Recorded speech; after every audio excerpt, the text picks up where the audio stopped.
मैं 3 साल से एक रेस्टोरेंट चला रहा था और मेरी शॉप का मंथली रेंट 3,000 युआन था, जिस पर मैंने कभी भी पेमेंट लेट नहीं की थी। लेकिन इस दिन लैंडलॉर्ड एक एजेंट को लेकर मेरी दुकान में आता है और कहता है कि अगले महीने से रेंट बढ़कर 8,005 हो जाता है। यह सुनकर मैं बिना किसी हेजिटेशन के कहता हूँ ठीक है, जिस पर दोनों एक दूसरे की तरफ देखते हैं और सेटिस्फाइड होकर वहां से चले जाते हैं। उधर सामने वाली शॉप का मंथली रेंट सिर्फ 900 युआन था और इसी दोपहर लैंडलॉर्ड फैन देबियाओ एक एजेंट को लेकर मेरी दुकान में आता है। मैं आवाज सुनकर अपना सिर उठाता हूँ और कहता हूँ, अंकल फैन, आज आपके पास यहाँ आने का टाइम कैसे मिल गया? जिस पर वह कोई जवाब नहीं देता, बल्कि दुकान के अंदर घूमते हुए सब कुछ देखने लगता है। फिर एजेंट बोलता है, शियायान, तुमसे एक बात करनी है। जिस पर मैं कहता हूँ, बोलिए मिस्टर ये। जिसके जवाब में वह कहता है, सही बात है, हमने इस शॉप की नई प्राइस लगा दी है और मिस्टर फैन का कहना है कि अगले महीने से रेंट एडजस्ट करना पड़ेगा। यह सुनकर मेरा दिल बैठ जाता है और मैं पूछता हूँ, कितना एडजस्ट होगा? जिस पर फैन डेबियाओ बहुत ही काम आवाज में कहता है, 8,500। उसकी ये बात सुनते ही अचानक से वहां का माहौल पूरी तरह शांत हो जाता है।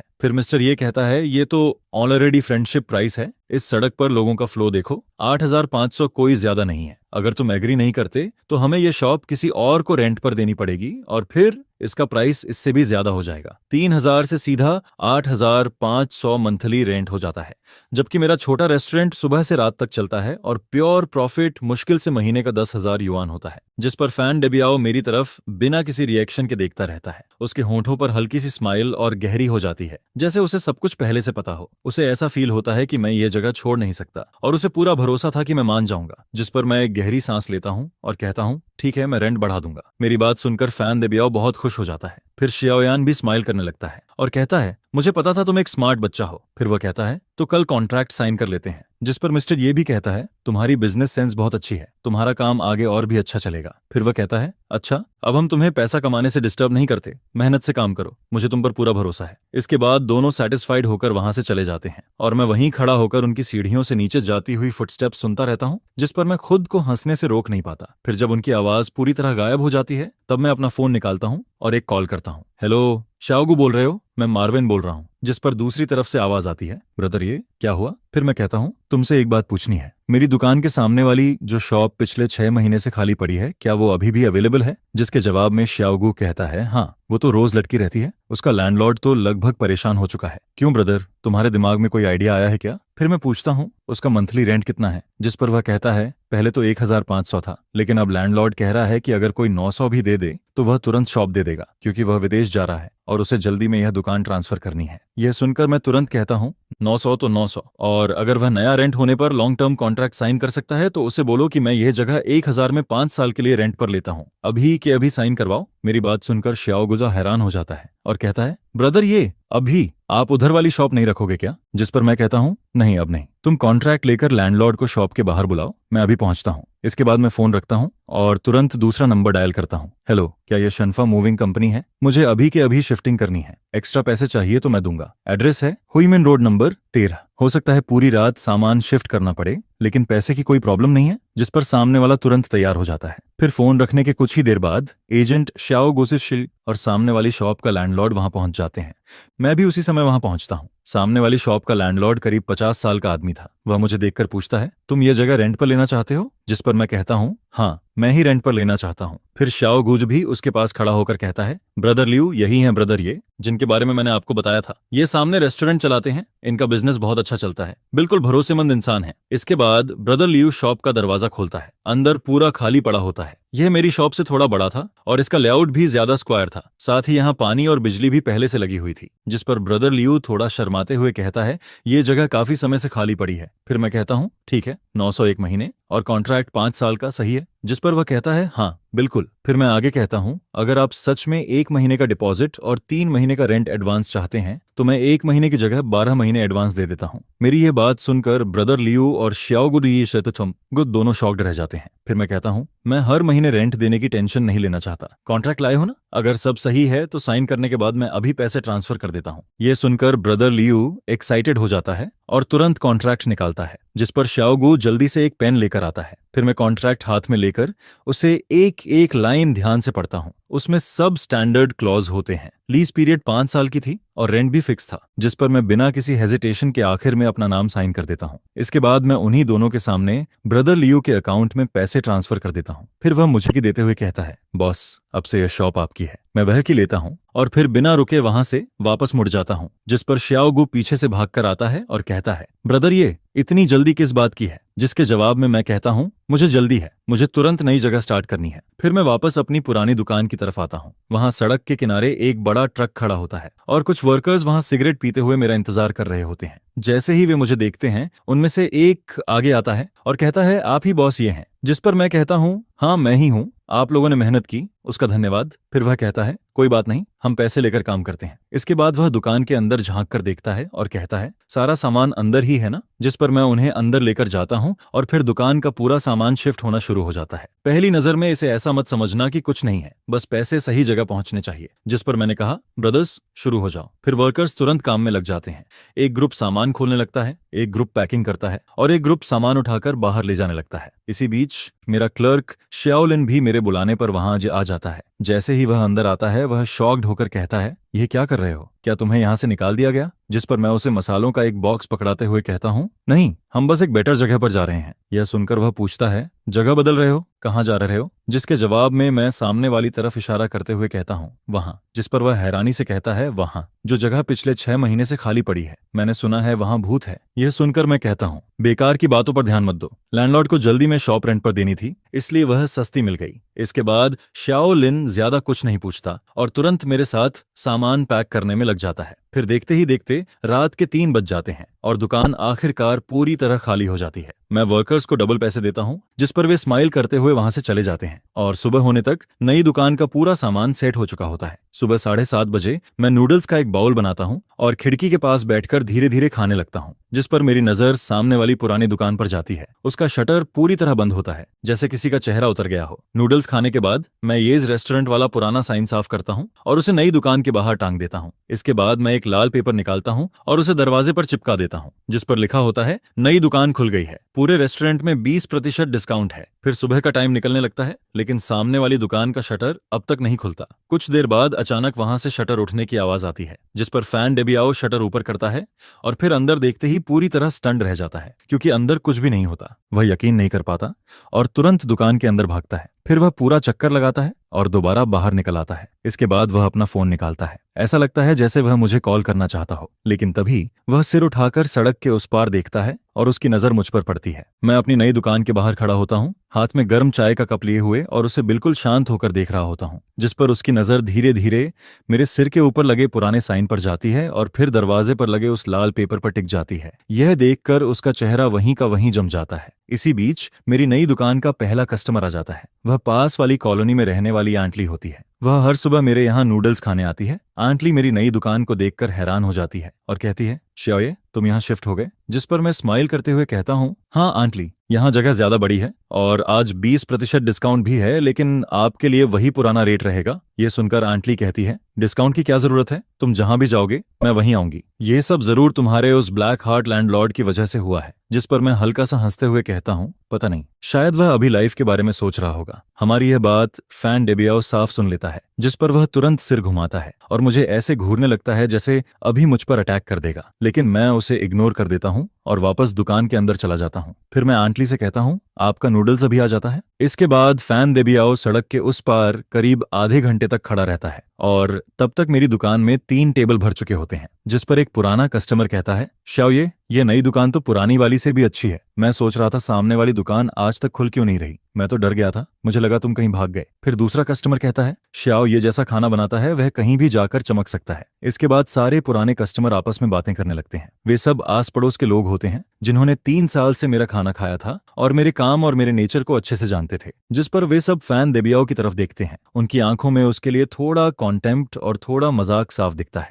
आखिरकार फैन देबियाओ खुद को रोक नहीं पाता। वह गुस्से से भरा चेहरा लेकर सड़क पार करता है और सीधे मेरी नई दुकान की तरफ आने लगता है। यह देखकर जो लोग खाना खा रहे होते हैं वे भी अपने चॉपस्टिक्स नीचे रख देते हैं और दुकान का माहौल अचानक से टेंस हो जाता है। शाओलिन थोड़ा घबरा जाता है, लेकिन मैं उसे चिंता न करने का इशारा करता हूँ। फिर फैन देबियाओ मेरे सामने आकर रुकता है, जिस पर मैं कहता हूँ, अंकल फैन, क्या बात है? उसका चेहरा गुस्से से पूरा लाल हो चुका होता है। फिर वह दांत पीसते हुए कहता है, तुमने मेरे साथ बहुत गंदी चाल चली है, तुमने मुझे बेवकूफ बनाया है। जिस पर मैं बिल्कुल शांत होकर कहता हूँ, मैंने तुम्हें कैसे बेवकूफ बनाया? ये तो तुमने ही कहा था अगर मैं एग्री नहीं करता तो यहाँ से चला जाऊं। अब मैं चला गया तो तुम्हें क्या प्रॉब्लम है? यह सुनकर वह गुस्से में कहता है, तुमने ठीक नहीं किया, हमने बात पक्की कर ली थी। जिसके जवाब में मैं कहता हूँ, तुम लोगों ने मुझे पहले बेवकूफ बनाने की कोशिश की। पहली बात, हमने कोई नया कॉन्ट्रैक्ट साइन नहीं किया था, और दूसरी बात, तुम एक एजेंट को लेकर आए थे ताकि मुझ पर प्रेशर डाल सको। अब तुम मुझसे लॉजिक की बात कर रहे हो। क्या तुम्हें यह खुद अजीब नहीं लग रहा? मेरी यह बात सुनकर दुकान में बैठे कस्टमर भी बोलना शुरू कर देते हैं। एक आदमी कहता है, ओल्ड वांग,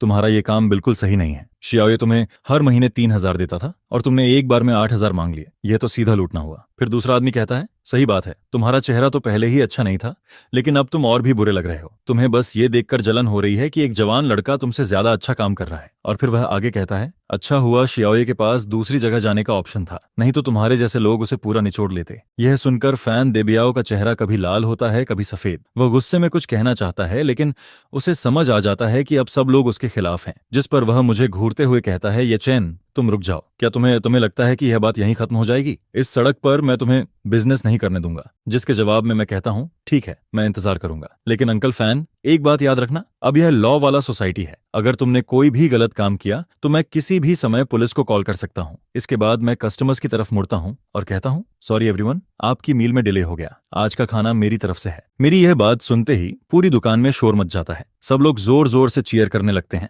और फैन डेबियाओ दरवाजे पर खड़ा रह जाता है। उसने कुछ सेकंड तक लाइट जलाई रखी और आखिर में घिन से भरा हुआ चेहरा बनाकर कार में बैठ जाता है। फिर एक्सीलरेटर पर जोर से पैर मारता है और वहां से निकल जाता है। मैं उसकी कार को सड़क के मोड़ पर गायब होते हुए देखता रहता हूँ और फिर मेरे चेहरे की स्माइल धीरे धीरे वापस गायब हो जाती है। मुझे पहले से पता था कि फैन देबियाओ इतनी आसानी से ये बात नहीं छोड़ेगा, वह जरूर कोई गंदी चाल चलेगा। जिस पर मैं वापस पीछे वाले कमरे में जाता हूँ। वहां बर्तन में व्रत धीरे धीरे उबल रहा होता है और उसे देखते हुए मेरी आंखें धीरे धीरे ठंडी होने लगती हैं। फिर मैं मन ही मन कहता हूँ, जो भी करना है कर लो, अगर खेल खेलना है तो मैं भी आखिर तक खेलूंगा। नई दुकान का बिजनेस बहुत तेज चलने लगता है और इसी वजह से मेरी छोटी सी दुकान अचानक से इंटरनेट पर फेमस चेक इन पॉइंट बन जाती है, जिस पर कई दिनों तक दुकान पूरी तरह भरी रहती है। शाओलिन इतना बिजी हो जाता है कि उसे सांस लेने का भी टाइम नहीं मिलता। फिर मजबूरी में मैं एक आंट को काम पर रखता हूँ जो कस्टमर्स को खाना सर्व करती है, तब जाकर हम किसी तरह काम संभाल पाते हैं। उधर उस दिन बुरी तरह बेइज्जत होकर जाने के बाद फैन डेबियाओ दोबारा कभी मेरी दुकान के सामने दिखाई नहीं देता, लेकिन मैंने सुना था कि उसने अपनी पुरानी शॉप फिर से एजेंट को दे दी है और इस बार वह उसका रेंट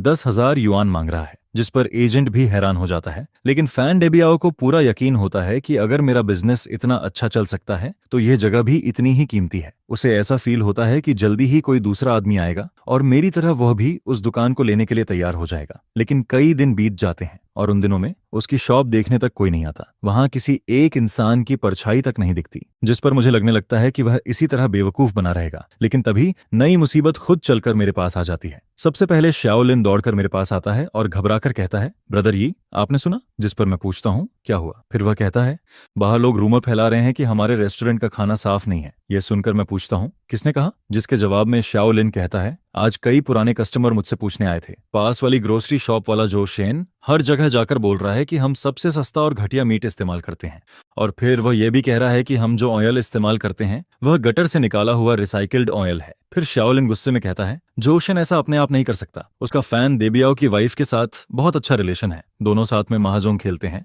और कुछ लोग तो ये भी बोल रहे हैं कि आपको फैन देबियाओ ने नहीं निकाला, बल्कि आप कई महीनों का रेंट नहीं दे पाए, इसलिए उसने आपको भगा दिया। और लोग ये भी कह रहे हैं कि आपका कैरेक्टर अच्छा नहीं है। ये सुनकर शाओलिन और ज्यादा गुस्से में आ जाता है और कहता है, इतनी बेकार बातें कौन मानेगा, ये तो बहुत ज्यादा हो गया। लेकिन मैं सब सुनकर समझ जाता हूँ, फैन डेबियाओ खुद सामने आने की हिम्मत नहीं कर रहा, इसलिए उसने अपनी वाइफ को आगे कर दिया है। और इस तरह की गंदी चाल सिर्फ वही लोग सोच सकते हैं। जिस पर उसी दोपहर फैन डेबियाओ की वाइफ शी यूफेन खुद मैदान में उतर आती है। वह सड़क के किनारे छोटी छोटी दुकानों के सामने खड़ी होकर अपनी कुछ जान पहचान वाली औरतों को साथ लेकर हर जगह मेरे बारे में बुरा बोलने लगती है। फिर वह जोर जोर से कहती है, अरे मैं तुम्हें बताती हूँ, उस रेस्टोरेंट वाले पर बिल्कुल भरोसा मत करना, उसके इंग्रेडिएंट्स सब सड़े हुए होते हैं। वह सब्जी मंडी से फेंकी हुई सब्जियां उठाकर लाता है और उसकी दुकान भी मेरी थी। हमने उस पर दया करके उसे जगह दी थी, लेकिन उसने पूरी दुकान गंदी और खराब कर दी। फिर वह रेंट भी नहीं देता था और आखिर में चुपचाप भाग गया। उसकी यह बात सुनकर कुछ ऐसे लोग जो सच नहीं जानते थे वे रुक जाते हैं और क्यूरियोसिटी में मेरी दुकान की तरफ देखने लगते हैं। उसी समय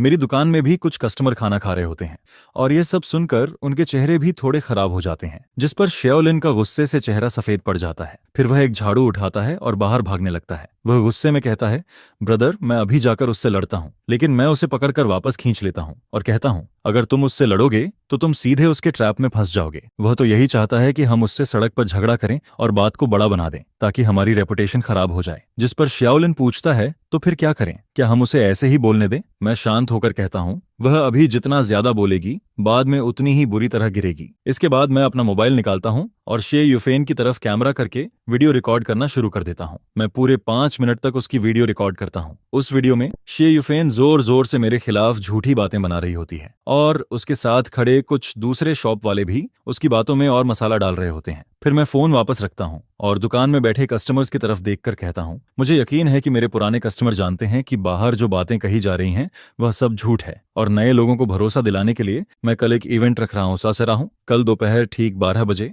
हमारी किचन आधे घंटे के लिए सबके लिए खुली रहेगी। मैं चाहता हूँ कि आप सब अंदर आकर खुद देखें कि हम कौन सा राइस, कौन से नूडल्स, कौन सा ऑयल और कौन सा मीट इस्तेमाल करते हैं। मेरी दुकान में हर चीज साफ है और मैं पूरी ऑनेस्टी के साथ काम करता हूँ। मेरी यह बात सुनकर एक पुराना कस्टमर कहता है, शाओये हमें तुम पर पूरा भरोसा है, कल मैं जरूर आऊंगा। फिर दूसरा आदमी कहता है, और मैं अपने पड़ोसियों को भी साथ लाऊंगा ताकि उन लोगों को दिखा सकें कि असली साफ सफाई किसे कहते हैं। जिस पर दुकान का माहौल अचानक से गर्म हो जाता है और सभी लोग मेरा सपोर्ट करने लगते हैं। उधर सड़क के उस पार खड़ी शे युफेन हमें देखकर गुस्से में मुंह बनाती है और फिर अपनी औरतों को लेकर वहां से चली जाती है। मैं उसकी दूर जाती हुई पीठ को देखता हूँ और मेरे होंठों पर हल्की सी ठंडी स्माइल आ जाती है। फिर मैं मन ही मन कहता हूँ, शे युफेन फैन दे ब्याओ, तुम्हें लगता है कि यह सब यहीं खत्म हो गया? असली खेल तो अभी बाकी है। और अगले दिन मेरी किचन ओपन इवेंट पूरी सड़क पर सबसे बड़ी खबर बन जाती है। मैं पहले ही कई दर्जन लीफलेट छपवा चुका होता हूँ और उन लीफलेट पर कुछ ज्यादा नहीं लिखा होता, बस एक लाइन लिखी होती है, जो सच से नहीं डरता वही सबसे अच्छा होता है। ये फैमिली रेस्टोरेंट आपको अपनी किचन अपनी आंखों से देखने के लिए बुलाता है। वह फ्लायर मैंने शाओलिन और कुछ पुराने कस्टमर्स को दे दिए और उनसे कहा कि इन्हें पास की कॉलोनी और ऑफिस बिल्डिंग में बांट दो। उस फ्लायर पर एक फोटो भी लगी होती है। वह उसी वीडियो का स्क्रीनशॉट था जो मैंने कल रिकॉर्ड किया था। उसमें शे युफेन का बिगड़ा हुआ चेहरा साफ दिख रहा होता है, लेकिन मैंने उसकी आंखों पर मोज़ेक लगा दिया था और उसके नीचे सिर्फ एक लाइन लिखी होती है, रूमर्स वहीं रुकते हैं जहां लोग सच समझते हैं। यह देखकर लोगों की क्यूरियोसिटी और बढ़ जाती है। अगले दिन दोपहर 11:30 बजे तक मेरी दुकान के बाहर लोगों की भीड़ लग जाती है। पूरा रास्ता लोगों से भर जाता है। हर कोई यही देखना चाहता है कि मैं खुद को कैसे प्रूव करूंगा। जिस पर फैन देबियाओ और शे युफेन भी वहां आ जाते हैं। दोनों भीड़ के बाहर खड़े होते हैं और उनके चेहरे साफ नहीं दिख रहे होते। फिर ठीक 12 बजे मैं समय पर किचन का दरवाजा खोल देता हूँ और कहता हूँ, सभी लोग वेलकम हैं, आप सब मेरी बैक किचन देख सकते हैं। कल रात मैंने पूरी किचन साफ की थी। वह इतनी साफ होती है कि जैसे उसमें चेहरा दिख जाए। फर्श पूरी तरह सूखा और साफ होता है। स्टेनलेस स्टील का स्टोव और काम करने वाली टेबल पर जरा सा भी डस्ट नहीं होता। दीवार पर हमारे एम्प्लॉयज के हेल्थ सर्टिफिकेट लगे होते हैं और कोने में डस्टबिन भी साफ सुथरे तरीके से रखे होते हैं। इसके बाद मैं सबको एक एक चीज दिखाना शुरू करता हूँ। फिर मैं कहता हूँ, यह हमारा राइस है, नॉर्थ ईस्ट वुचंग राइस, और यह हमारा ऑयल है, एक बड़ा ब्रांड नॉन जीएमओ। उसकी खरीदने की रिसीट भी दीवार पर लगी होती है, आप सब खुद देख सकते हैं। फिर मैं कहता हूँ, यह रिसीट कल की है और यह पोर्क है जो आज सुबह ही आया है। आप इसका कलर और इसकी इलास्टिसिटी देख सकते हैं। इसके बाद मैं सब्जियों की तरफ इशारा करता हूं और कहता हूं, मैं जो भी वेजिटेबल्स इस्तेमाल करता हूं उन्हें कम से कम 3 बार साफ पानी से धोया जाता है। यह सुनकर एक आदमी कहता है, यह किचन तो मेरे घर से भी ज्यादा साफ है। शाओये सच में बहुत ध्यान रखने वाला इंसान है। फिर दूसरा आदमी कहता है, अब मुझे बिल्कुल चिंता नहीं है, अब मैं यहाँ रोज खाना खाऊंगा। लेकिन तभी भीड़ में से एक औरत कहती है, यह सब बोलने से क्या होता है, कौन जाने तुम आज बस दिखावा कर रहे हो। जिस पर दूसरी औरत तुरंत कहती है, सिस्टर जांग, यह बात सही नहीं है। मैं यहाँ 3 साल से खाना खा रही हूँ और मुझे कभी कोई प्रॉब्लम नहीं हुई। फिर मैं सबकी तरफ देखकर कहता हूँ, शायद आप सोच रहे होंगे कि मैंने यह सब क्यों किया, क्योंकि कल सड़क पर एक बहुत उत्साही लेडी ने मेरे बारे में बहुत कुछ कहा था, जिस पर मैं अपना फोन निकालता हूँ और कल वाली वीडियो चला देता हूँ। फिर वीडियो में शे युफेन की तेज और खराब आवाज साफ सुनाई देने लगती है। वह बोल रही होती है कि मैं सड़ी हुई सब्जियां इस्तेमाल करता हूँ और मार्केट से फेंकी हुई चीजें उठाकर लाता हूँ। यह सुनते ही वहां अचानक पूरी तरह शांति छा जाती है और फिर सबकी नजर धीरे धीरे भीड़ के बाहर खड़े फैन देबियाओ और शी युफेन पर चली जाती है, जिस पर मैं वीडियो बंद करता हूँ और शांत आवाज में कहता हूँ, सभी लोग देख लीजिए, यही इन रूमर्स की शुरुआत है। फिर मैं सबकी तरफ देखता हूँ और आखिर में मेरी नजर फैन देबियाओ और शी युफेन पर जाकर रुक जाती है। इसके बाद मैं कहता हूँ, मैं यहाँ 3 साल से बिजनेस कर रहा हूँ और मुझे फील होता है कि मैंने हमेशा अपनी कॉन्शियस के हिसाब से काम किया है, लेकिन क्योंकि मैंने इनकी ज्यादा रेंट वाली बात नहीं मानी, इसलिए इन्होंने अपनी वाइफ को भेजकर मुझे बदनाम करने की कोशिश की। फिर मैं लोगों से पूछता हूँ, क्या आपको यह सही लगता है? मेरी ये बात सुनते ही भीड़ अचानक गुस्से में भर जाती है। एक आदमी कहता है, यह तो बहुत ज्यादा गलत है। फिर दूसरा आदमी कहता है, यह तो पूरी तरह बेकार बात है। और तीसरा आदमी कहता है, तो असली बात यह थी, खुद का काम नहीं चला तो अब दूसरे को नुकसान पहुंचा रहे हैं, कितने शर्म की बात है। इसके बाद लोग फैन देबियाओ और शी युफेन को जोर जोर से बुरा बोलने लगते हैं, जिस पर फैन देबियाओ तुरंत अपनी वाइफ का हाथ पकड़ता है और दोनों वहां से भाग जाते हैं। उस दिन के बाद मेरी छोटी सी दुकान और भी ज्यादा फेमस हो जाती है और लोग उसे साफ सफाई और भरोसे की जगह मानने लगते हैं। उसी दोपहर एक जवान लड़का सामने वाली फैन देबियाओ की दुकान देखने आता है। वह वहां मिल्क टी शॉप खोलना चाहता था, लेकिन जब उसे पूरी बात पता चलती है तो वह सिर हिलाता है और कहता है कि ऐसे लैंडलॉर्ड के साथ काम करना बहुत डरावना है। फिर वह बिना कुछ बोले वहां से चला जाता है, जिस पर मैं सामने वाली उस दुकान का बंद शटर देखता हूँ, जो अब भी पहले की तरह बंद पड़ा होता है। उसे देखकर मेरे मन में एक अजीब सी शांति आती है। फिर मैं मन ही मन कहता हूँ, फैन देबियाओ, तुम्हारा नुकसान अभी बस शुरू हुआ है। किचन ओपन डे के अगले दिन मेरी दुकान के बाहर बहुत लंबी लाइन लग जाती है, जिस पर शाओलिन बाहर खड़ा होकर लाइन संभाल रहा होता है। इसी बीच एक आदमी अंदर आता है। वह मास्टरमा होता है, जिसकी ओल्ड शॉप मेरी पुरानी दुकान के बगल में थी। वह एक बार्बर शॉप चलाता था और वह भी फैन देबियाओ का टेनेंट था। वह मुझे देखते ही कहता है, मैं तुम्हारा शुक्रिया करने आया हूँ। जिस पर मैं हैरानी से पूछता हूँ, मेरा शुक्रिया क्यों? फिर वह कहता है, तुमने हमारी तरफ से भी ये बदला लिया है। वह फैन देबियाओ सच में बहुत खराब इंसान है। वह मेरा रेंट भी 2000 से बढ़ाकर 4500 करना चाहता था और मैं एक छोटी सी बार्बर शॉप से इतना पैसा कहाँ से लाता? फिर वह कहता है, मैंने बहुत देर तक उससे बात की, तब जाकर उसने मुझे 3 महीने और दिए। लेकिन इन दिनों मैं इतना परेशान था कि मुझे रात को नींद तक नहीं आती थी। यह सुनकर मुझे तुरंत समझ आ जाता है कि फैन देबियाओ मुझे एग्जाम्पल बनाना चाहता था। अगर मैं उसकी बात मान लेता तो बाकी टेनेंट भी डर जाते और फिर वह सबसे ज्यादा रेंट मांगता। फिर मास्टरमा कहता है, सिर्फ मैं ही नहीं, हार्डवेयर शॉप वाले लाओली और छोटे सुपरमार्केट वाले ब्रदर झाओ के साथ भी यही हुआ है। हम सब छोटे दुकानदार हैं। अगर वह ऐसे करेगा तो कोई भी चैन से नहीं रह पाएगा। लेकिन अब तो वह पूरी सड़क का दुश्मन बन गया है और पिछले 2 दिनों से उसने रेंट की बात तक नहीं की। फिर मैं उससे कहता हूँ, अगर वह दोबारा ऐसी बेकार मांग करे तो डरना मत। सब लोग साथ में मिलकर कम्युनिटी ऑफिस या स्ट्रीट ऑफिस जाओ और कंप्लेंट करो। वह सबसे ज्यादा इसी बात से डरता है कि मामला बड़ा हो जाए। जिस पर मास्टरमा सिर हिलाता है और कहता है, मैं समझ गया बॉस, ये आप सच में हम सबके लीडर हो। फिर वह हंसते हुए कहता है, आगे से मैं आपके यहाँ हेयर कट पर 50% डिस्काउंट दूंगा। इसके बाद मास्टरमा वहां से चला जाता है और उसके जाने के बाद मेरे मन में भी अलग ही फीलिंग आने लगती है। शुरुआत में मैंने सिर्फ खुद को बचाने के लिए जवाब दिया था, लेकिन अब मुझे लगने लगता है कि यह बात सिर्फ मेरे बारे में नहीं रही। अब मैं अकेला नहीं था। फिर दोपहर में टाइम मिलते ही मैं सामने अपनी पुरानी दुकान की तरफ चला जाता हूँ। सामने वाली शॉप का शटर पूरी तरह बंद होता है। उसके दरवाजे पर लाल पेंट से कुछ लिखा हुआ होता है। उस पर बड़े बड़े अक्षरों में लिखा होता है, ब्लैक हार्ट वाला इंसान, और नीचे कुछ टेढ़े मेढ़े वर्ड्स भी लिखे होते हैं, जिस पर साफ पता चलता है कि जिसने यह लिखा था वह बहुत गुस्से में था। और उसके बगल में एक गंदी सी ड्राइंग भी बनी होती है। मैं बस ये सोचता हूँ कि जब फैन देबियाओ ने यह सब देखा होगा तब उसका चेहरा कैसा हुआ होगा। इसके बाद अगले कुछ दिनों में उसकी शॉप पूरी सड़क पर मजाक बन जाती है। फिर मैंने सुना कि उसने रेंट वापस घटाकर 3000 युआन कर दिया, लेकिन इसके बाद भी उसकी दुकान देखने कोई नहीं आता। जिस पर वह आदमी जो इतने सालों से सिर्फ हाउसेस कलेक्ट करके पैसा कमाता था, अब अपनी ही शॉप खाली देखकर परेशान होने लगता है। और जब उसकी शॉप रेंट पर नहीं जाती और उसका नाम पूरी तरह खराब हो जाता है, तब उसे अपनी गलती का एहसास होने लगता है। मुझे लगा था कि अब वह यहीं रुक जाएगा, लेकिन मैं यह नहीं समझ पाया था कि एक इंसान कितना नीचे गिर सकता है। एक रात जब मैं देर रात दुकान बंद करने वाला होता हूँ, तभी शाओलिन दौड़ते हुए आता है। वह घबराकर कहता है, ब्रदर, गड़बड़ हो गई। मैं अभी कूड़ा फेंकने गया था और मैंने फैन देबियाओ को बाहर फोन पर बात करते हुए सुना। जिस पर मैं पूछता हूँ, क्या बोल रहा था? फिर शाओलिन कहता है, वह कह रहा था कि वह हमारी शिकायत करेगा। यह सुनकर मैं पूछता हूँ, किस बात की शिकायत? जिसके जवाब में वह कहता है, वह बोल रहा था कि हमारी हाइजीन ठीक नहीं है और फूड सेफ्टी में प्रॉब्लम है, और फिर वह ये भी कह रहा था कि ऊपर उसके जानने वाले लोग हैं और वह हमें सबक सिखाएगा। यह सुनकर मैं दुकान के बाहर आता हूँ और थोड़ी दूर एक कोने में फैन डेबियाओ को फोन पर गुस्से से बात करते हुए देखता हूँ। उसका चेहरा बहुत खराब होता है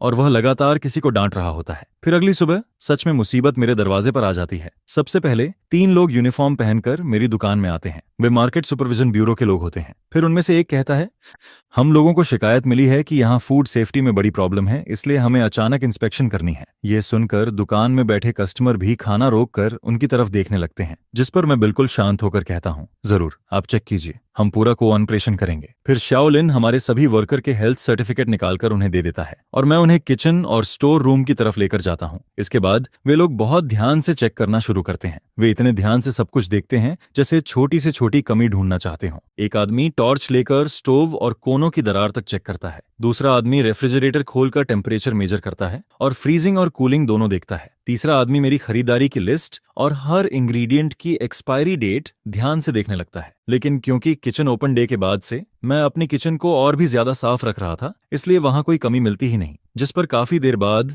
उनमें से एक आदमी कहता है, आपकी हाइजीन पूरी तरह नियमों के हिसाब से है, हम इसकी रिपोर्ट बना देंगे। और फिर वह कहता है, आगे भी इसे ऐसे ही मेंटेन रखना। जिसके जवाब में मैं कहता हूँ, धन्यवाद, हम जरूर ध्यान रखेंगे। उनके जाने के कुछ ही देर बाद फिर कुछ और लोग दुकान के अंदर आते हैं। इस बार वे फायर डिपार्टमेंट के लोग होते हैं। फिर उनमें से एक आदमी कहता है, हमें शिकायत मिली है कि यहाँ फायर सेफ्टी की सुविधा पूरी नहीं है और इमरजेंसी एग्जिट ब्लॉक है। यह सुनकर मुझे तुरंत समझ आ जाता है कि कोई जानबूझकर यह सब कर रहा है। जिस पर मैं फिर से आगे बढ़कर कहता हूँ, मैं ऑनर हूँ, आप लोग जो चेक करना चाहते हैं कर सकते हैं। इसके बाद फायर डिपार्टमेंट वाले भी तुरंत अपना काम शुरू कर देते हैं। वे फायर एक्सटिंग्विशर की प्रोडक्शन डेट और प्रेशर तक चेक करते हैं। फिर वे देखते हैं कि इमरजेंसी एग्जिट के सामने कुछ रखा तो नहीं है, और यहाँ तक कि स्मोक अलार्म भी चेक करते हैं। काफी देर बाद उनमें से एक आदमी कहता है, फायर सेफ्टी कोई मजाक नहीं होती, लेकिन आपने यहाँ बहुत अच्छा काम किया है, ये सच में तारीफ के लायक है। मैं अभी उन्हें थैंक यू भी नहीं कह पाता। तभी दुकान के बाहर फिर से हलचल होती है। फिर कोई बाहर से आवाज देता है, क्या यहाँ ये फैमिली रेस्टोरेंट है? इस बार इंडस्ट्री एंड कॉमर्स ब्यूरो के लोग आते हैं, जिस पर मैं एक गहरी सांस लेता हूँ और उनके पास जाकर कहता हूँ, हेलो, मैं ऑनर हूँ, इस बार क्या प्रॉब्लम है? फिर मैं अपना नया बिजनेस लाइसेंस उन्हें दे देता हूँ। उस पर लीगल रिप्रेजेंटेटिव के तौर पर मेरा ही नाम लिखा होता है। इसके बाद वे लोग मेरी दुकान के बाहर लगे उस रेड पेपर की तरफ इशारा करते हैं जिस पर लिखा होता है, नई दुकान खुली है, 20% डिस्काउंट। फिर वे मुझसे पूछते हैं, क्या आपने इसके लिए रिपोर्ट किया था? जिसके जवाब में मैं कहता हूँ, यह सिर्फ शॉर्ट टर्म प्रमोशन है और यह पूरी तरह कानून के अंदर है। इसके बाद वे लोग पूरी दुकान में घूमकर सब कुछ देखते हैं, लेकिन आखिर में उन्हें भी कोई प्रॉब्लम नहीं मिलती। जिस पर टीम का लीडर जाते जाते मेरी तरफ देखता है और कहता है, बिजनेस करना आसान नहीं होता, लेकिन जब तक आपके पेपर सही हैं और आप कानून के हिसाब से काम करते हैं, तब तक कोई भी आपका कुछ नहीं बिगाड़ सकता। जिसके जवाब में मैं कहता हूँ, धन्यवाद। फिर तीसरी टीम के जाने के बाद दुकान में बैठे कस्टमर जोर जोर से बातें करने लगते हैं। एक आदमी कहता है, श्याओ, ये अब देखना, उस हरामी के पास और कौन सी चाल बची है। फिर दूसरा आदमी कहता है, जिसे डर नहीं होता वही सच में मजबूत होता है, हम सब तुम्हारे साथ हैं। उनकी यह बात सुनकर मेरी आंखें थोड़ी भर जाती हैं। फिर मैं खुद को संभालता हूँ और कहता हूँ, धन्यवाद, सच में धन्यवाद। इसके बाद जब यह पूरा मामला खत्म होता है तो मेरा बिजनेस कम होने की जगह और भी बढ़ जाता है, क्योंकि एक ही सुबह में मेरी दुकान पर 3 अलग अलग डिपार्टमेंट इंस्पेक्शन के लिए आए थे और हर जगह में पूरी तरह सही निकला। ये बात फिर पूरी सड़क पर खबर बन जाती है और अब मेरी छोटी सी दुकान सिर्फ साफ और भरोसे वाली जगह नहीं रहती, बल्कि लोग उसे एक एग्जाम्पल की तरह देखने लगते हैं। फिर लोग मजाक में कहने लगते हैं कि श्याओ, ये कि दुकान में खाना खाने से पहले 3 बार चेकिंग होती है, यहाँ खाना अपने घर से भी ज्यादा सेफ है। यह सुनकर उसी दोपहर मैं कुछ पोस्टर छपवाने का फैसला करता हूँ। फिर मैं कुछ बड़े बड़े पोस्टर बनवाता हूँ और उन पर सबसे बड़े अक्षरों में लिखवाता हूँ, market supervisor, administration for industry and commerce की फायर ब्रिगेड और administration for industry and commerce के लीडर्स का मैं गर्मजोशी से वेलकम करता हूँ। जिसके बाद मैं सबके सामने कहता हूँ कि अथॉरिटी डिपार्टमेंट्स की सख्त रिव्यू के बाद हमारी स्टोर ने food safety, fire safety, legal operation और बाकी सभी चीजों में पूरी तरह स्टैंडर्ड्स को मीट किया है, जिस पर बेसमेंट में एक छोटी सी लाइन भी ऐड कर दी गई है। इसके बाद मैं कहता हूं कि सभी लोग यहां आकर टेस्ट कर सकते हैं और फिर मैं इस पोस्टर को अपनी स्टोर के दरवाजे पर सबसे ज्यादा दिखाई देने वाली जगह पर लगा देता हूं, जिस पर मैं वो वाला बैनर भी हाथ में पकड़ लेता हूं जिस पर लॉ एनफोर्समेंट नोटाराइजेशन और लोगों की प्रॉस्पेरिटी लिखा होता है। फिर मैं ढोल नगाड़ों के साथ उसे लेकर सड़क पर निकल जाता हूं और सब लोगों के सामने उनका शुक्रिया करता हूं कि उन्होंने मेरे जैसे छोटे बिजनेस का इतना ध्यान रखा। रखा, जिस पर उन्हें भी पता होता है कि इसके पीछे का छोटा सा खेल क्या है। लेकिन जब वो इतने सारे नेबर्स को वहां खड़ा देखते हैं तो वो सिर्फ मुस्कुराकर इस प्रॉस्पेरिटी को एक्सेप्ट कर पाते हैं, जिस पर उन्हें मजबूरी में हंसते हुए मेरे यूनिक प्रोडक्ट को क्रॉस करना पड़ता है और मुझे एक्सीलेंट मर्चेंट का रिप्रेजेंटेटिव बनाना पड़ता है। इसके बाद मैं पूरी सिचुएशन को उल्टा घुमा देता हूँ और पूरी सड़क पर तहलका मच जाता है, जिसे देखकर हर कोई पूरी तरह शॉक्ड रह जाता है और फिर इतनी जोर से हंसने लगता है कि लोग हंसते हंसते दोहरे हो जाते हैं। यह सब देखकर ऐसा लगता है जैसे वैन डेबियाओ का चेहरा जमीन पर घिस रहा हो और फिर एन भी जमीन पर बार बार हाथ रगड़ता रहता है। उसने पैसे खर्च करके कुछ लोगों को मेरी फैक्ट्री में भेजा था, लेकिन जिसकी वजह से मुझे फ्री में ऑथोरिटेटिव सर्टिफिकेशन मिल जाता है, जिस पर वही चीज मेरे लिए प्रमोशन का सबसे बड़ा हथियार बन जाती है। इसके ज्यादा समय बाद नहीं, मुझे पता चलता है कि इंडस्ट्रियल एंड कमर्शियल ऑफिसेस ने वैन डेबियाओ को बहुत सख्त वार्निंग दी है। उन्होंने साफ कह दिया कि अगर उसने दोबारा अपनी रिपोर्ट करने की पावर का गलत यूज किया, मैलिशियस तरीके से लोगों को परेशान किया और पब्लिक रिसोर्सेज वेस्ट किए, तो उसके खिलाफ कानून के हिसाब से एक्शन लिया जाएगा। जिसके बाद फैन डेबियाओ पूरी सड़क पर मजाक बन जाता है। उसका नाम और उसका ब्लैक हार्टेड और बेशर्म होना दोनों एक साथ जुड़ जाते हैं, जिस पर शिए यूफेन पहले तो यह सब बर्दाश्त नहीं कर पाती और फिर अपना पूरा गुस्सा फैन डेबियाओ पर निकालने लगती है। मैं कई बार उनके घर के सामने से गुजरता हूँ और हर बार ऊपर से सुपरवाइजर की चीखने की आवाज और चीजें फेंकने की आवाज सुनाई देती है, जिस पर शिए यूफेन चिल्लाकर कहती है, फैन डेबियाओ, आखिर में तुम मुझे बर्बाद करके छोड़ोगे। मैं एक दिन के लिए भी बाहर नहीं निकल पा रही हूँ, तुमने मेरी पूरी इज्जत खत्म कर दी है। फिर वो और गुस्से में कहती है, क्या ये तुम्हारा आइडिया नहीं था? मैं भी बाहर वाली स्नेक वुमन की तरह अंधी बन गई थी और अब देखो क्या हो गया, मेरा नाम तक खराब हो गया। बेवकूफ, मैं भी कितनी स्टूपिड थी। अगर तुम रेंट के लालच में नहीं पड़ते तो क्या आज यह सब होता? जिस पर फैन डेबियाओ बाहर अपनी बेइज्जती झेल चुका होता है और घर में भी सीधा खड़ा नहीं हो पाता। फिर वो हर दिन पागलों की तरह शराब पीना शुरू कर देता है, जिसके बाद वो हर दिन नशे में धुत रहता है और उसकी आंखें दिन पर दिन और ज्यादा डरावनी लगने लगती हैं, जिस पर मास्टर माँ और बाकी लोग भी अब मेरे साइड में आने लगते हैं। जबकि फैन डेबियाओ उन्हें अपने साथ रखने की कोशिश करता है, लेकिन फैन डेबियाओ कुछ भी नहीं कर पाता। फिर हैंड गिवर उन सबको वहां से भगा देता है, जिस पर मास्टर माँ रिप्रेजेंटेटिव बनकर बिना घबराए वहां से निकल जाता है। ये देखकर फैन डेबियाओ पूरी तरह स्टनर्ड रह जाता है और आखिर में सिर्फ अपने दांत पीसकर रह जाता है। इसके बाद उस दिन से वैन डेबियाओ और भी ज्यादा शराब पीने लगता है और जब भी वो रात में ज्यादा पी लेता है तो सड़क के उस पार खड़ा होकर मुझे घूरता रहता है। उसकी आंखें मेरे ऊपर नफरत और गुस्से से भरी रहती हैं, जिसे देखकर उसी दिन मैं अपनी दुकान और दरवाजे के बाहर 4 हाई डेफिनेशन नाइट कैमरों लगवा देता हूँ। कुछ दिन बाद आधी रात के समय वैन डेबियाओ फिर दिखाई देता है। उसके हाथ में रेड पेंट से भरी एक बकेट होती है और वो लड़खड़ाते हुए सीधे मेरी दुकान के दरवाजे तक आ जाता है, जिसके बाद वो बिना कुछ सोचे मेरी ग्लास डोर और पोस्टर पर पूरी रेड पेंट फेंक देता है। फिर उसे लगता है कि यह अभी भी काफी नहीं है, जिस पर वो खाली बकेट उठाकर मेरी ग्लास डोर पर 2 बार जोर से मार देता है। इसके बाद अगले दिन सुबह उसके वहां से जाने के थोड़ी देर बाद ही शाओलिन सबसे पहले दुकान पर पहुंच जाता है, जिस पर वो जोर से चिल्लाता है और मुझे फोन करता है, ब्रोदर, इस बार बहुत बड़ी प्रॉब्लम हो गई है।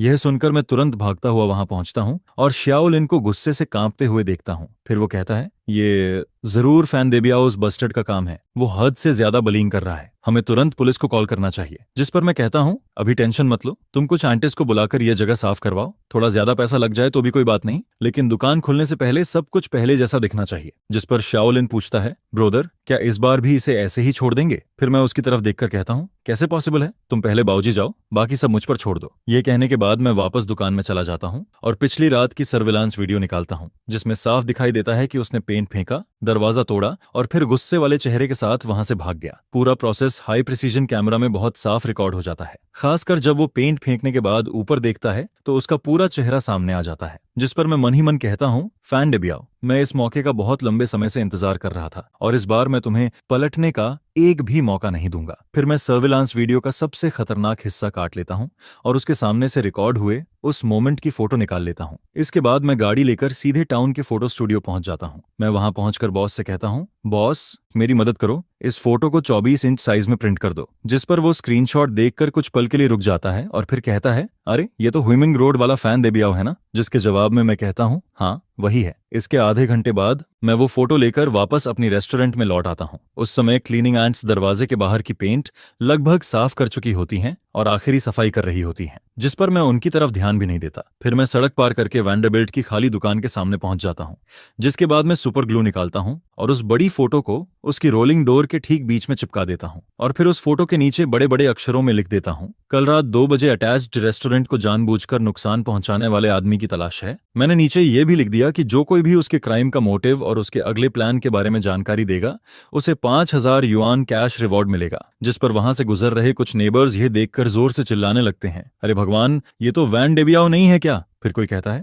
क्या ये सच में क्राइम कर रहा है? देखो तो सही, इतने समय बाद इसके क्राइम वाली फोटो इसके अपने घर के दरवाजे पर लगी हुई है। अब तो इसे अपनी इज्जत की भी परवाह नहीं रही। जिस पर यह खबर पंख लगाकर पूरे इलाके में फैल जाती है और आधे घंटे से भी कम समय में वैन डेबियाओ की दुकान के सामने लोगों की भीड़ लग जाती है। सब लोग खड़े होकर हंस रहे होते हैं, बातें कर रहे होते हैं और उसे देखकर मजाक उड़ा रहे होते हैं। जिस पर इस समय तक वैन डेबियाओ की रेपुटेशन पूरी तरह खराब हो चुकी होती है। और उसी समय मैं धीरे से अपना फोन निकालता हूँ और 110 डायल कर देता हूँ। फिर मैं कहता हूँ, हेलो पुलिस स्टेशन, मैं कंप्लेंट करना चाहता हूँ। कल रात किसी ने मेरी दुकान को जानबूझकर तोड़ा है। मेरे पास पूरी सर्विलांस फुटेज है और मैंने सस्पेक्ट की पहचान भी कर ली है। जिसके जवाब में सामने से कहा जाता है, ठीक है, आप वेट कीजिए। और फिर करीब 10 मिनट बाद 2 हैट वाले अंकल वहां पहुंच जाते हैं।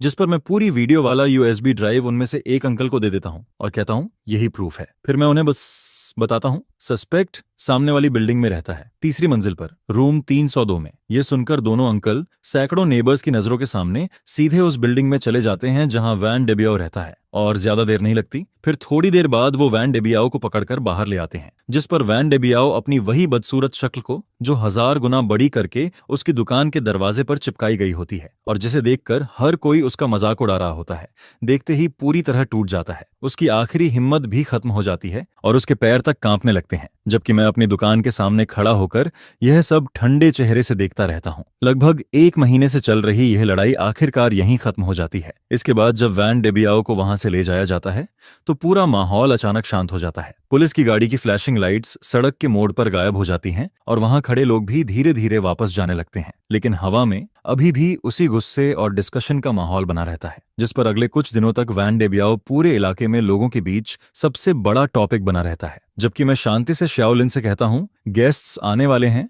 दुकान खोलने की तैयारी करो। जिस पर शाओलिन पूछता है, ब्रोदर, क्या हम आज भी दुकान खोलेंगे? जिसके जवाब में मैं कहता हूँ, क्यों नहीं खोलेंगे? आसमान भी टूट पड़े तब भी हमें खाना तो खाना ही है। हमारा काम है कि सब लोग यहाँ आकर अच्छे से खाना खाएं। यह सुनकर शाओलिन जोर से सिर हिलाता है और तुरंत काम में लग जाता है। फिर आधे घंटे बाद हमारी रेस्टोरेंट हमेशा की तरह समय पर खुल जाती है, जैसे वह पूरा तमाशा कभी हुआ ही नहीं था। लेकिन सब लोग अंदर ही अंदर समझ रहे होते हैं कि अब सब कुछ पहले जैसा नहीं रहा। उसी दिन दोपहर में मुझे पुलिस स्टेशन से कॉल आता है और मुझे वहां जाकर स्टेटमेंट देने के लिए कहा जाता है। जिस पर मैं दुकान शाओलिन को सौंप देता हूं और अकेला पुलिस स्टेशन चला जाता हूं। वहां जाकर मैं शुरुआत से सब कुछ बता देता हूं, लॉन्ग टर्म रेंट से लेकर झूठी रूमर्स तक, जानबूझकर कराई गई रिपोर्ट्स तक और आखिर में पिछली रात पेंट फेंकने और दरवाजा तोड़ने तक। फिर पुलिस मुझसे कहती है, वैन डेबियाओ ने जानबूझकर आपकी प्रॉपर्टी को नुकसान पहुंचाया है जिसकी वैल्यू 5,000 युआन से ज्यादा है, इसलिए यह केस ऑफिशियली दर्ज किया जाएगा। जिस पर वो आगे कहते हैं, हम उसे कानून के हिसाब से डिटेन करेंगे और फिर प्रोसिक्यूटर ऑफिस भेजेंगे। बाद में आपको विक्टिम के तौर पर कोर्ट में भी आना पड़ सकता है। जिसके जवाब में मैं कहता हूं,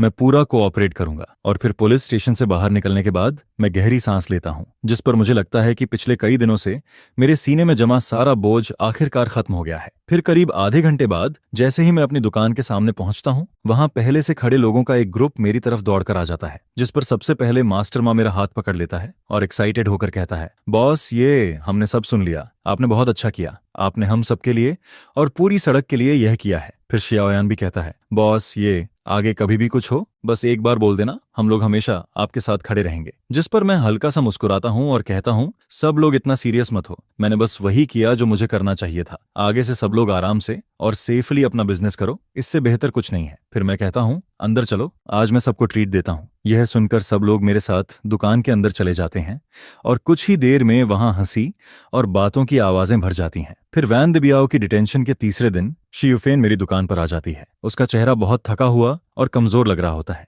जिस पर वो आते ही मुझे देखकर कहती है, बॉस, ये। और फिर अगले ही पल वो सीधे मेरे सामने घुटनों पर बैठ जाती है और कहती है, बॉस, ये प्लीज एक बार दया कर दीजिए, मेरे आदमी को छोड़ दीजिए। फिर वो जल्दी जल्दी कहती है, अगर आप कहेंगे तो मैं आपकी हर भरपाई करूंगी, जो नुकसान हुआ है उसका पैसा दूंगी। जिस पर मैं ठंडे चेहरे से कहता हूँ, शियुफेन, उठो, तुम मेरी दुकान में हो और ये सब मेरे बिजनेस पर असर डाल रहा है। लेकिन शिए यूफेन उठती नहीं और कहती है, बॉस ये वो कुछ समय के लिए कंफ्यूज्ड हो गया था, उसने बहुत ज्यादा शराब पी ली थी, तभी उसने वह घटिया काम किया, अब उसे बहुत पछतावा हो रहा है। फिर वो रोते हुए कहती है, बस आप जाकर अंकल से कह दो कि आप उसे माफ करने को तैयार हो। अगर आप समझौते वाली लेटर साइन कर दोगे तो वो बाहर आ जाएगा, हम आपको पैसा देंगे, आपका पूरा नुकसान भरेंगे, डबल देंगे नहीं ट्रिपल देंगे। जिस पर मैं हल्का सा हंस देता हूँ और फिर कहता हूँ, शिए यूफेन तुम्हें सच में लगता है कि मैं यह सब सिर्फ पैसों के लिए कर रहा हूँ? यह सुनकर वो चुप हो जाती है, उसका मुंह खुला रह जाता है लेकिन उसके पास कोई जवाब नहीं होता। फिर मैं उसकी तरफ देखकर कहता हूँ, जब तुम लोग मुझे मजबूर कर रहे थे कि मैं रेंट को 3,500 से बढ़ाकर 8,500 कर दूं,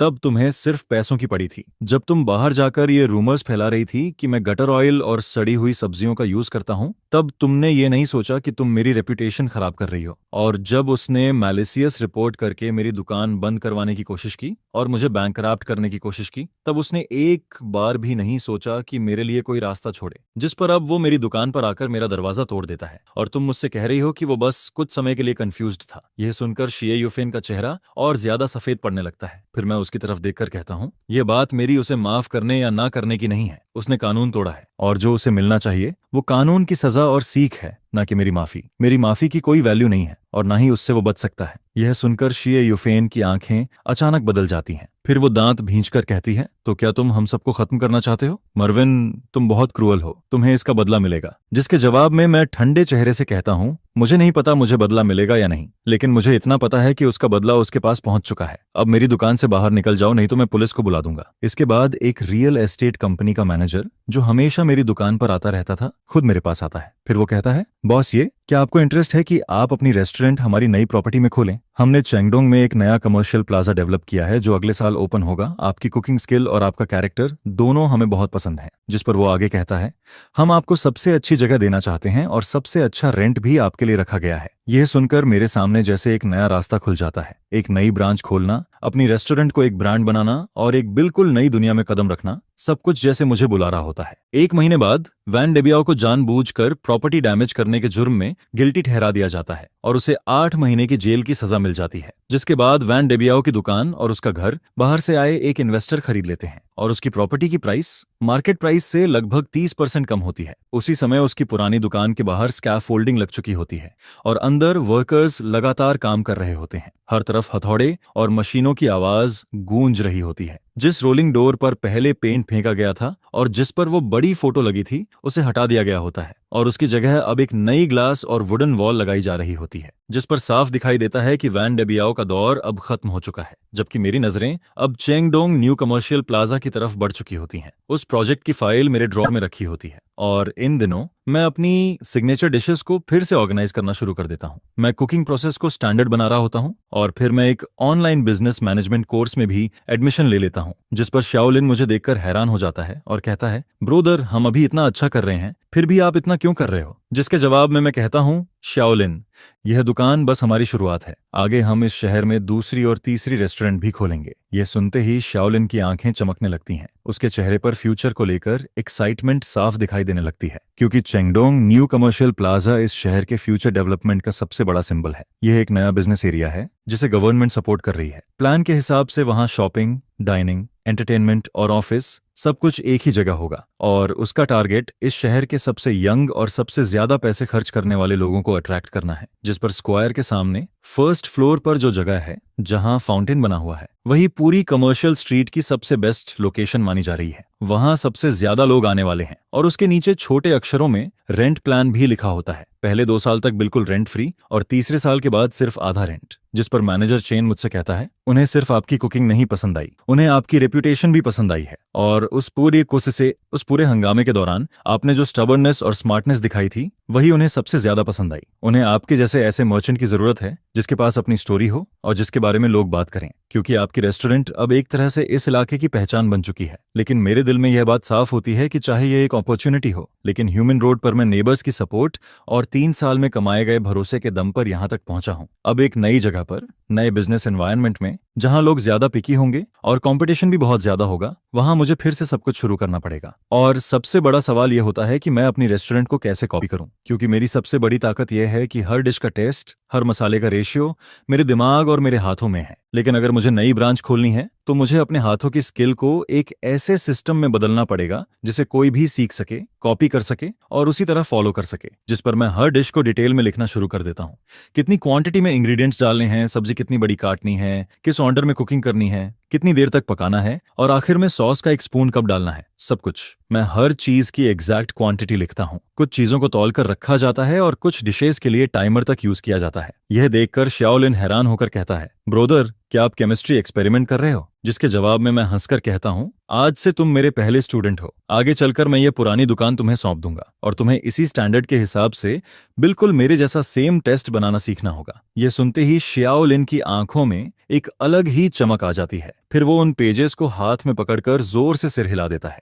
लेकिन सिर्फ स्टैंडर्डाइजेशन काफी नहीं है, मुझे ऐसे नए शेफ्स भी चाहिए जो पूरी किचन को संभाल सकें, क्योंकि किसी भी रेस्टोरेंट की फाउंडेशन शेफ जितनी ही इंपॉर्टेंट होती है। जिस पर मैं इंडस्ट्री में आने वाली रिक्रूटमेंट इन्फॉर्मेशन पर ध्यान देना शुरू कर देता हूं और अपने कुछ फूड सप्लायर्स से भी कहता हूं कि अगर कोई अच्छा आदमी मिले तो मुझे बताएं। उस समय चेंगडोंग की कंस्ट्रक्शन साइट पर हर तरफ ऊंचे टावर क्रेन और स्कैफोल्डिंग लगे हुए होते हैं। हवा में सीमेंट और मिट्टी की स्मेल फैली होती है, लेकिन मैं कंस्ट्रक्शन साइट के सामने खड़ा होकर उस बिल्डिंग को देखता रहता हूं जो धीरे धीरे शेप ले रही होती है और उसे देखकर मेरे दिल में भी एक नई गर्मी उठने लगती है, क्योंकि वैन डेबियाओ मुझे खत्म करना चाहता था, लेकिन गलती से उसी ने मेरे लिए एक बड़ी दुनिया का दरवाजा खोल दिया और मेरी जिंदगी अब उस ऊंचाई की तरफ बढ़ रही होती है जिसके बारे में मैंने कभी इमेजिन भी नहीं किया था। 1.5 महीने बाद मैं ऑफिशियली चेंगडोंग न्यू कमर्शियल प्लाजा के डेवलपर के साथ दूसरी लीज साइन कर देता हूं और साइनिंग वाले दिन मैनेजर चेन खुद वहां मौजूद होता है और साथ में कुछ लोकल मीडिया वालों को भी बुलाता है, जिस पर मैनेजर चेन सबके सामने कहता है, बॉस, ये ह्यूमन रोड का नाम है, ये एक लोकल बिजनेस है और इनकी स्टोरी हमारे समय के छोटे लोगों की स्पिरिट को दिखाती है। जिसके बाद जब यह न्यूज बाहर जाती है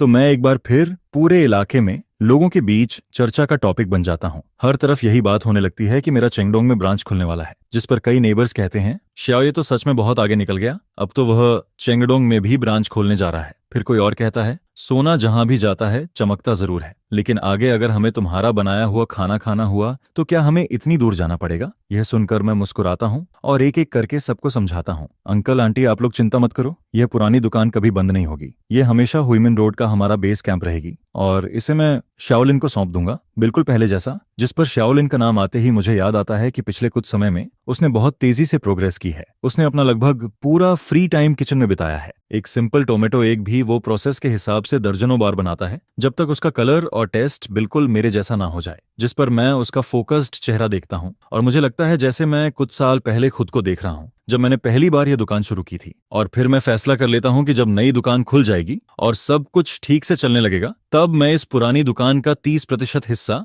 शाओलिन को दे दूंगा। इसी दौरान शेफ का मामला भी फिक्स हो जाता है। एक इंग्रेडिएंट सप्लायर मुझे जुआंग क्वांग नाम के एक लड़के के बारे में बताता है। उसकी उम्र 26 साल होती है और वो शहर के एक 5 स्टार होटल में सूस शेफ का काम करता है, लेकिन वो लोगों से ज्यादा बात नहीं कर पाता और होटल में हमेशा दबा रहता है, जिस पर उसे कभी प्रमोशन नहीं मिल पाता। फिर मैं उसे मिलने के लिए बुलाता हूँ और सीधे उसे किचन में ले जाता हूँ, जिसके बाद मैं उसके सामने एक डिश बनाता हूँ और उसे टेस्ट करने को देता हूँ। फिर मैं स्पून उसके हाथ में देता हूँ और कहता हूँ कि अब वही डिश दोबारा बनाओ, जिस पर वो सिर्फ एक बार मुझे काम करते हुए देखता है और लगभग सब कुछ समझ जाता है। दूसरी बार जब वो वही डिश बनाता है तो उसका टेस्ट लगभग मेरे जैसा होता है और तीसरी बार वो डिश की प्रेजेंटेशन में थोड़ा इंप्रूवमेंट भी कर देता है, जिससे खाना और ज्यादा अच्छा दिखने लगता है। यह देखकर मैं तुरंत उससे कहता हूँ, अगले महीने से तुम यहाँ काम करोगे, तुम्हारी बेसिक सैलरी अभी की सैलरी से 20% ज्यादा होगी और जब नई दुकान ओपन हो जाएगी तब तुम्हें 5% प्रॉफिट भी मिलेगा, लेकिन सिर्फ एक कंडीशन है, तुम्हें हर चीज बिल्कुल मेरे स्टैंडर्ड के हिसाब से करनी होगी। ये सुनकर जुआंग क्वांग मेरी तरफ देखता है और फिर बहुत एक्साइटेड होकर कहता है,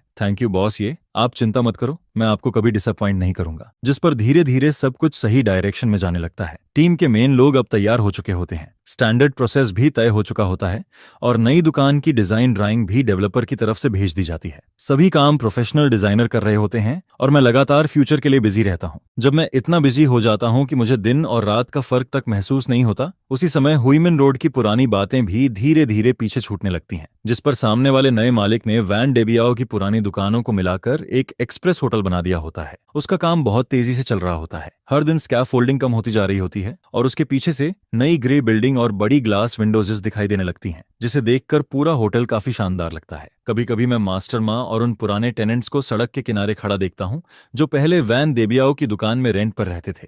वो सब उस नए होटल को देखते रहते हैं और आपस में धीरे धीरे कुछ बातें करते रहते हैं, जिस पर मैं समझ जाता हूँ कि वो सब यही सोच रहे हैं कि समय कितनी जल्दी बदल जाता है। और देखते ही देखते पूरे 8 महीने गुजर जाते हैं, जिस पर सामने वाला एक्सप्रेस होटल खुले हुए भी 2 महीने हो चुके होते हैं। होटल का बिजनेस बहुत अच्छा चल रहा होता है और उसकी वजह से पूरी सड़क का लेवल भी पहले से बेहतर हो जाता है। साथ ही मेरी छोटी दुकान में भी पहले से ज्यादा लोग आने लगते हैं। इसी दौरान मेरा नया शेफ भी पूरी तरह हमारी टीम का हिस्सा बन जाता है।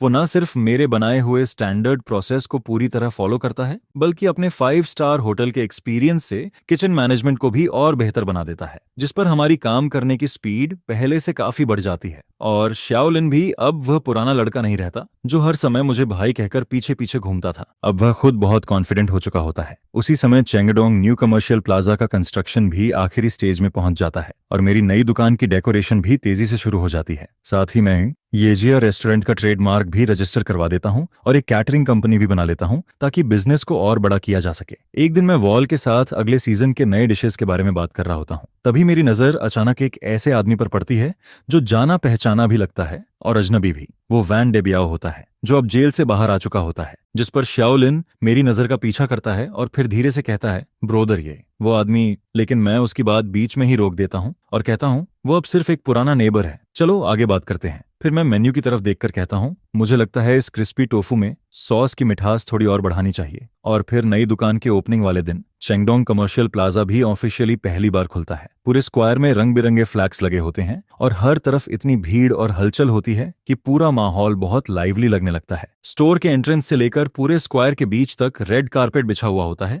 जो देखने में बहुत शानदार लग रहा होता है। और फिर मैं फॉर्मल कपड़ों में रिबन कटिंग सेरेमनी में सीधा खड़ा रहता हूँ, जिस पर जब बोलने की मेरी बारी आती है तो मैं गहरी सांस लेता हूँ और फिर कहना शुरू करता हूँ, हेलो एवरीवन, मेरा नाम ये चेन है। बहुत से लोग मुझे जानते हैं, लेकिन शायद मेरे खाने की वजह से नहीं बल्कि कुछ और बातों की वजह से। जिस पर मैं हल्का सा मुस्कुराता हूँ और फिर कहता हूँ, लेकिन आज यहाँ खड़े होकर मैं चाहता हूँ कि आप लोग मुझे और मेरी दुकान को फिर से जानो। येजिया रेस्टोरेंट में कोई सीक्रेट नहीं है।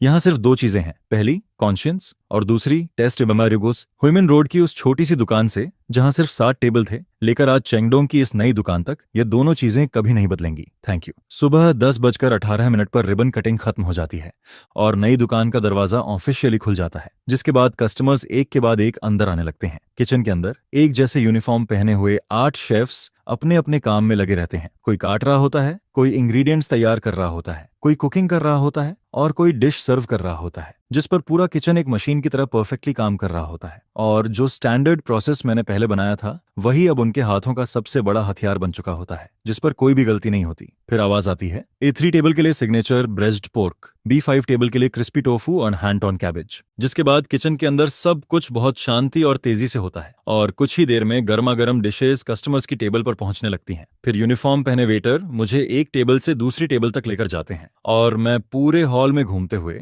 हर कस्टमर का रिएक्शन ध्यान से देखता हूं और उनकी बातें सुनता हूं। जिस पर कोई कहता है, यहाँ का एनवायरनमेंट बहुत अच्छा है। फिर कोई किचन की तरफ देखकर कहता है, इतना साफ किचन देखकर तो आराम से खाना खाया जा सकता है। हर तरफ सिर्फ तारीफ सुनाई देती है और ओपनिंग के पहले दिन ही नई दुकान का बिजनेस उम्मीद से कहीं ज्यादा अच्छा चलने लगता है, जिस पर रात तक सभी एम्प्लॉयज इतने थक जाते हैं कि चेयर पर बैठते ही सांस लेने लगते हैं, लेकिन उनके चेहरे पर थकान से ज्यादा एक्साइटमेंट और प्राउड दिखाई देता है। फिर फाइनेंस वाला मुझे पहले दिन की अर्निंग बताता है और वह नंबर लगभग हुइमिन रोड वाली पुरानी दुकान की कई दिनों की कमाई के बराबर होता है। यह देखकर मैं भी बहुत खुश होता हूँ, लेकिन ओपनिंग का पहला हफ्ता सबसे जरूरी होता है, इसलिए मैं लगातार बिजी रहता हूँ। जिस पर मैं चेंगडोंग वाली दुकान का रोज का काम जुआंग क्वान को सौंप देता हूँ और खुद वापस ह्यूमन रोड वाली पुरानी दुकान पर आ जाता हूँ। मुझे देखते ही शाओलिन खुश होकर कहता है, बॉस ये आप वापस आ गए। फिर वो तुरंत हंसते हुए कहता है, जब बाहर वाले लोग ना हो तब मैं आपको फिर से ब्रदर कह सकता हूँ। यह सुनकर मैं भी मुस्कुरा देता हूँ। फिर शाओलिन मुझे इस महीने का अकाउंट दिखाता है और कहता है, मैंने इस महीने का सारा हिसाब तैयार कर लिया है, आप देखो। जिस पर मैं अकाउंट देखकर कहता हूँ, तुमने बहुत अच्छा काम किया है, इस महीने की अर्निंग पिछले महीने से भी ज्यादा है। जिसके जवाब में शाओलिन खुश होकर कहता है, ओ ऑफ कोर्स ब्रदर। फिर दोपहर में जब कस्टमर्स चले जाते हैं तो मैं शाओलिन को पीछे किचन में बुलाता हूँ और फिर मैं एक डॉक्यूमेंट निकालकर उसके हाथ में दे देता हूँ, जिस पर वो डॉक्यूमेंट खोलकर कंफ्यूज्ड होकर पूछता है, यह क्या है। फिर मैं उसकी तरफ देखकर कहता हूँ, आज से इस पुरानी दुकान का 70% हिस्सा मेरा है और 30% हिस्सा तुम्हारा। अब तुम सिर्फ इस दुकान के मैनेजर नहीं हो, तुम इस दुकान के एक ऑनर भी हो, और साल के आखिर में तुम्हें तुम्हारे शेयर्स के हिसाब से प्रॉफिट भी मिलेगा। यह सुनकर शाओलिन एकदम घबरा जाता है और कहता है, यह बहुत ज्यादा है, मैं यह नहीं ले सकता। जिसके जवाब में मैं कहता हूँ, तुम इसके हकदार हो। यह दुकान हमारी जड़ है और तुमने इसे मेरे लिए संभाल कर रखा। अगर तुम नहीं होते तो आज यजिया रेस्टोरेंट यहाँ तक कभी नहीं पहुंचती। यह 30% शेयर्स तुम्हारा हक है। यह सुनकर शाओलिन की आंखों से आंसू निकलने लगते हैं, लेकिन इस बार वो मना नहीं करता। वो सिर्फ जोर से सिर हिलाता है और उस डॉक्यूमेंट को अपने सीने से लगा लेता है। इसके बाद जब मैं चेंगडोंग की नई दुकान पर वापस आता हूँ तो मैं देखता हूँ कि मास्टर माँ, लाओली और कुछ पुराने नेबर्स वहां मेरा इंतजार कर रहे होते हैं, और वो अपने साथ एक बहुत बड़ा प्लैक भी लेकर आए होते हैं जिस पर एक फेमस कैलीग्राफर के लिखे हुए 4 बड़े शब्द बने होते हैं, जिस पर लिखा होता है प्राउड हार्ट्स। मैं उस प्लैक को देखता हूँ, फिर अपने सामने खड़े उन सादे और अच्छे नेबर्स को देखता हूँ, जिस पर मेरे दिल में एक ऐसी फीलिंग आती है जिसे वर्ड्स में कहना मुश्किल होता है, क्योंकि इतने समय की सारी मेहनत, सारी परेशानी और सारे मुश्किल दिन आखिरकार खत्म हो चुके होते हैं। और फिर 2 साल बाद, हमेशा की तरह नए साल से 7 दिन पहले, यजिया रेस्टोरेंट बंद हो जाता है। चेंगडोंग वाली नई दुकान पहले ही लॉक हो चुकी होती है, लेकिन उसी रात ह्यूमन रोड वाली पुरानी दुकान बहुत ज्यादा लाइवली होती है, क्योंकि मैं सभी मैन एम्प्लॉयज को वहां बुलाता हूं जहां से हमारा सपना शुरू हुआ था, और फिर हम सब उसी पुरानी टेबल पर बैठकर साथ में न्यू ईयर डिनर करते हैं। टेबल पर हर तरह का खाना रखा होता है, जिस पर शाओलिन, जो अब एक स्मार्ट और कॉन्फिडेंट बॉस बन चुकी होती है, फिर भी इस समय एक छोटी लड़की की तरह एक्साइटेड होकर सबको मेरे दिए हुए रेड एनवेलप्स बांट रही होती है। वहीं दूसरी तरफ जुआंग क्वांग भी बहुत दिनों बाद आराम करता दिखाई देता है। वो सबके साथ बैठकर हंस रहा होता है, मजाक कर रहा होता है, और थोड़ी शराब पीकर उसका चेहरा भी लाल हो चुका होता है, जिस पर हम सब बस एक साथ बैठे रहते हैं और पिछले साल की बातों के बारे में बात करते हैं, फिर आने वाले साल के सपनों के बारे में भी सोचते हैं। पूरे माहौल में बहुत खुशी होती है, क्योंकि इन 2 सालों में यजिया रेस्टोरेंट एक छोटी सी दुकान से बढ़कर एक बड़ा नाम बन चुकी होती है। हुईमिन रोड वाली मेन स्टोर और चेंगडोंग वाली फ्लैगशिप स्टोर के अलावा शहर के साउथ और वेस्ट में हमारी तीसरी और चौथी ब्रांच भी अब अच्छी तरह चल रही होती है, और हर दुकान का बिजनेस बहुत अच्छा होता है, जिस पर मेरी फूड कंपनी भी अब एक बड़े और साफ ऑफिस में शिफ्ट हो चुकी होती है, जहां फाइनेंस, स्टाफ और मार्केटिंग की पूरी प्रोफेशनल टीम काम कर रही होती है। और अब मैं वह आदमी नहीं रहता जो पहले सब कुछ अकेले करता था। मैं उस आदमी से, जो कभी रेंट की वजह से परेशान रहता था, बदलकर एक ऐसे नए बिजनेसमैन में बदल चुका होता हूं जिसकी कंपनी की वैल्यू करोड़ों में होती है, और जिसके बारे में लोकल मीडिया भी न्यूज दिखा रही होती है। जिस पर कोई मुझसे पूछता है, क्या अब हमें प्रोविंस के बाहर वाले मार्केट में जाने के बारे में भी सोचना चाहिए, जिसके जवाब में मैं मुस्कुराकर कहता हूँ, कुकिंग एक अच्छी सूप बनाने जैसी होती है, इसमें सबसे बड़ी गलती होती है जल्दी करने की। और अगले साल हमारा मेन काम होगा एक सेंट्रल किचन बनाना, क्योंकि क्वालिटी कंट्रोल जितना मजबूत होगा, हमारी फाउंडेशन उतनी ही स्टेबल होगी, और फाउंडेशन जितनी मजबूत होगी, हम उतना ही ऊपर जा पाएंगे। यह सुनकर सब लोग एक साथ अपने ग्लास उठाते हैं, और फिर कोई जोर से कहता है, चलो ब्रदर ये के नाम पर चीयर्स करते हैं। फिर दूसरा आदमी कहता है, अगर ब्रदर ये नहीं होते तो आज हम सब यहाँ नहीं होते। जिस पर सब लोग एक साथ कहते हैं, ब्रोदर ये को हैप्पी न्यू ईयर, और हमारी यजिया रेस्टोरेंट आगे भी ऐसे ही बड़ी होती रहे। यह सुनकर मैं अपने सामने बैठे उन सच्चे और एनर्जी से भरे चेहरों को देखता रहता हूँ। फिर धीरे धीरे शराब का असर और खाने की खुशबू कम होने लगती है, और देखते ही देखते बहुत रात हो जाती है, जिस पर मैं ड्राइवर से कहता हूँ कि जो लोग शराब पी चुके हैं उन्हें सेफली घर छोड़ दे, लेकिन मैं खुद वहीं रुक जाता हूँ। फिर मैं धीरे से विंडो के पास जाता हूँ और उसे खोल देता हूँ, जिसके बाद नए साल की ठंडी हवा अंदर आने लगती है। मैं खामोशी से बाहर देखने लगता हूँ। दूर आसमान में एक के बाद एक फायरवर्क्स फूट रहे होते हैं, जिनकी रोशनी से पूरी सिटी चमक रही होती है, जिस पर ऐसा लगता है जैसे पूरी रात सफेद रोशनी में बदल गई हो। फिर मैं सड़क के उस पार बने होटल की तरफ देखता हूँ। वो होटल अब शांत, साफ और मॉडर्न दिखाई देता है। फेस्टिवल की लाइट्स में वो और भी अलग लग रहा होता है, लेकिन वहां अब वैन डेबियाओ का कोई नाम, कोई निशान नहीं बचा होता, जिस पर ऐसा महसूस होता है जैसे वह आदमी और उसके साथ जुड़ी सारी पुरानी बातें कभी यहाँ थी ही नहीं। 3 साल पहले मैं इसी जगह खड़ा होकर हर महीने 5,000 युआन रेंट बढ़ने की चिंता कर रहा था, और अपने लैंडलॉर्ड की वजह से पूरी तरह फंस चुका था। लेकिन 3 साल बाद मैं इसी जगह पर खड़ा होता हूँ और मेरे पास 4 रेस्टोरेंट्स और एक बड़ी केटरिंग कंपनी होती है, जिस पर मुझे समझ आता है कि मुझे यहाँ तक नफरत या गुस्से ने नहीं पहुंचाया, बल्कि मुझे यहाँ तक लाया मेरे टेस्ट पर भरोसे ने, मेरी कॉन्शियंस ने, और उस लाइफ के लिए प्यार ने, जो सबसे मुश्किल समय में भी कभी खत्म नहीं हुआ।